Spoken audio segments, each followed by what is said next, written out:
Samedi 15 avril 2023, Ségolène Royal était l'invitée d'Éric Dussart sur RTL. L'occasion pour elle de réagir à la une de Marlène Schiappa dans Playboy. Une couverture de magazine qui l'a choquée à divers égards.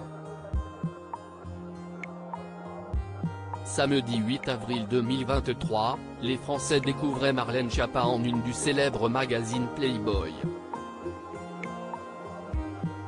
Une couverture qui a mis sur le devant de la scène la secrétaire d'État chargée de l'économie sociale et solidaire et de la vie associative. Connue pour son franc-parler, Marlène Schiappa a décidé de prendre la pose en bleu, blanc et rouge dans des robes très classiques, sans que ces images portent la sensualité habituelle du magazine. Mais Ségolène Royal en est tout de même choquée. Invitée de RTL, samedi 15 avril 2023, l'ancienne candidate à l'élection présidentielle n'a pas mâché ses mots en ce qui concerne les photos de la secrétaire d'État.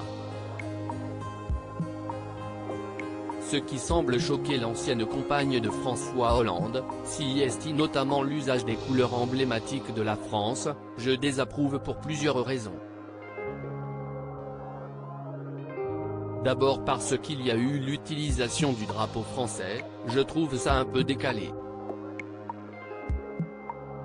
A confié Ségolène Royal avant de rappeler que le magazine en question est à ses yeux un support qui transforme le corps des femmes en marchandises.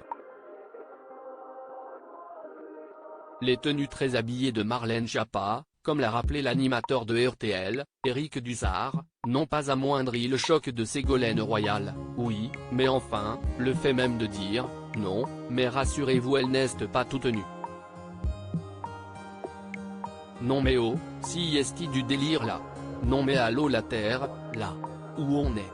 Ils sont en train d'expliquer que si est bien parce qu'elle n'est pas toute nue. Non, mais, vous vous rendez compte? Même pour elle. Et puis, elle est mère de famille. Comment on peut dire après aux petites filles, respectez-vous, ne vous déshabillez pas sur les réseaux sociaux. Si vous avez une femme ministre qui pose dans un journal où il y a des femmes nues et qui est vendue pour ça? Non, c'est-elle emportée. Le gouvernement au courant? Et pour être certaine que les auditeurs comprennent bien son point de vue, Ségolène Royal en a rajouté une couche, moi, je suis pour les tabous, figurez-vous. Je suis pour les bons tabous. Parce que ce mythe qui consiste à dire qu'il n'y a pas de tabou, eh bien si est-il la loi du plus fort, si est-il le grand n'importe quoi, si est-il l'absence de limite. Point, il y a des bons tabous et il y a des mauvais tabous.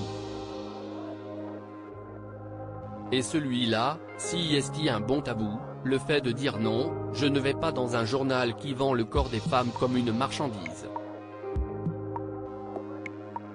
Si Elisabeth Borne a laissé entendre qu'elle n'était pas tout à fait convaincue par cette couverture, Ségolène Royal en est un peu moins certaine. J'ai du mal à croire qu'une décision de communication de cette importance n'ait pas été validée par les services de communication de Matignon. Ce n'est pas la peine après de jouer les effarouchés. Voilà qui est clair.